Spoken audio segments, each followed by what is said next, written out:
Hey Noville fans, welcome to another Q&A Wednesday for you. Question and answer for today would be, would I like to live or visit Korea? And I think I've mentioned this in the past Q&As and such, is that I've visited Korea, and when I was in the military I was stationed there for a year, and that gave me the opportunity to, well, one, live there for the year that I was there, and also to visit and to kind of check out places throughout the locations. And I didn't get to really visit places for much leisure. I was there a lot for business, working and doing other things, but the times that I were able to get out and venture, I did, and saw, you know, a little bit of the country here and there. And I would love to go back and visit, and had planned to before the whole COVID thing hit. We had planned to try to go there for a couple of weeks in that summer of 2020, but then everything got shut down and that didn't happen. But that was the plans, to do that and to go to Tokyo eventually and hit the Tokyo Olympics and stuff. That was supposed to happen there. But the year that I was in Korea, for most of you that don't know, me being in the States was a pretty big deal. I was part of a kind of a influential family there. My dad was the mayor of the town, and it circulated a lot there of me being in the family, and made headlines in the local newspapers and things of that nature. And so I was a pretty popular kid there for a good amount of my time in the States, and still had different articles and such of the local papers, and even branching out into different other papers and stuff. I guess it's an oddity to have a yellow kid, I guess, in that area there. So even when I joined the military, I mean, there was a couple of newspapers wanted to come do an article about that, which I thought was kind of weird, but I was like, well, whatever. I mean, come and interview me for, I mean, kids join the military all the time, but I don't know what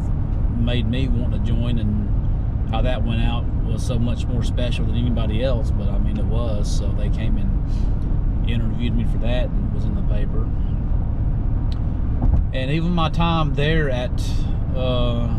there in Korea, there was a person that worked in public affairs that kind of knew my story. I don't know how in the world this person knew my story or heard my story, but there was a particular person that I got in touch with when I was in Korea. This guy was the one who was responsible for going to the exact same orphanage that I came from, and I got in touch with him to try to plan a trip to go visit. And I went on that first visit with him, and I think just a few other volunteers that he had from his squadron, and it was a good visit. I would say that Jane White, who runs the orphanage, she took a look at me and went to the back and got my records that she had, and knew who I was immediately. There really wasn't much that she didn't know. I mean, it was just kind of weird how she knew who I was.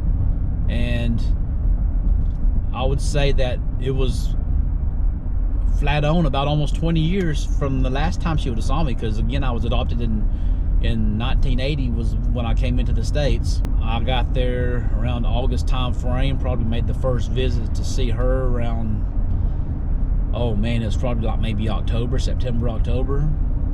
And like a 20-year gap. I mean, you think of me being 6 years old, almost 6 years old, and me being almost 26 about that time when I met her again, and she knew exactly who I was, and went and got whatever records that she had to show me, and we just had conversation, and there really wasn't much questions that I had when I met her.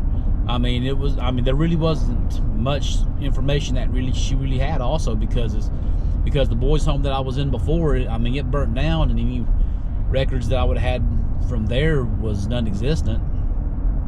there wasn't any past history from that.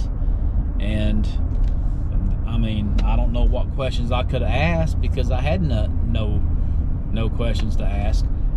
My time there was pretty good because I was there to play with the kids and get to kind of give back in a sense, because again, one of the key memories that I remember having as a kid being in the orphanage was having some of the Army guys that were there to come socialize with us as kids and to play with us. And that was one of the key driving forces of the reasons why I wanted to join the military, was because of that factor. And to me, this was kind of a time to kind of give back for the same instances, to where I was playing with the kids and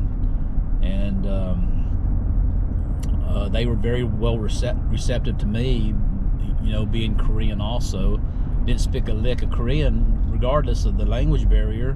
We still got along and played well, and they hung around on me like a jungle gym, and it was great. I really enjoyed that. But like I said, you know, somebody from public affairs there on the base wound up getting a story of it and did a story about me, you know, there for the base newspaper, and that got to be big. And then that somehow got passed up to the Stars and Stripes, which is a big military newspaper, which is global. So I mean, I was on the front page of Stars and Stripes for that, talking about me being an adoptee, going back to my orphanage, and that was a big story that happened there. And so yeah, it was good to go back and to see a lot of Korea that I never could have ever imagined or knew. And it was good to have that experience, and I really enjoyed it. And I wish I could have had more time to really see more of the country. I mean, I still saw a good bit of it because of the different temporary duty places that I went to when I was there. Going to a few places here and there and getting in with the locals. But it was a good experience, and I enjoyed it. I don't know, so far as living there, I mean, I'm sure it's a swell place to be there for a short time, but I don't know if I could live there for long term or nothing like that. I don't know if I could do that. If I could just pick up roots and live there, I don't know. If I was next to a military base somewhere where I could still get still get some American stuff, I wouldn't mind it. I just don't know if I could just fully immerse myself into everything. If I do, I'd have to take it in stages and do it slowly. And I don't know. I could say I probably could in little spurts here and there, but I don't mind the culture. I don't mind the food. I just don't know if I could just fully commit 100% to everything that they do and how everything is done. And most of the people that I've met are fantastic. But yeah, that was my time in Korea. I enjoyed it. I'd love to go back and do it again and try to go visit more. I would love to go visit again. I plan to in the future. I don't know when. Maybe we'll see how this channel takes off and take you guys along with me on a trip and document that. But absolutely, I want to go visit. So that'd be my answer to that. Yes, it'd be in the plans. So thanks for joining me on this question and answer. Please do comment on below on what questions and answers you'd love me to hit upon and touch upon, and we'll sit here and I'll chatter away some more as I drive to my stuff and hopefully fulfill everybody's curiosity. So thanks again for joining me. See ya.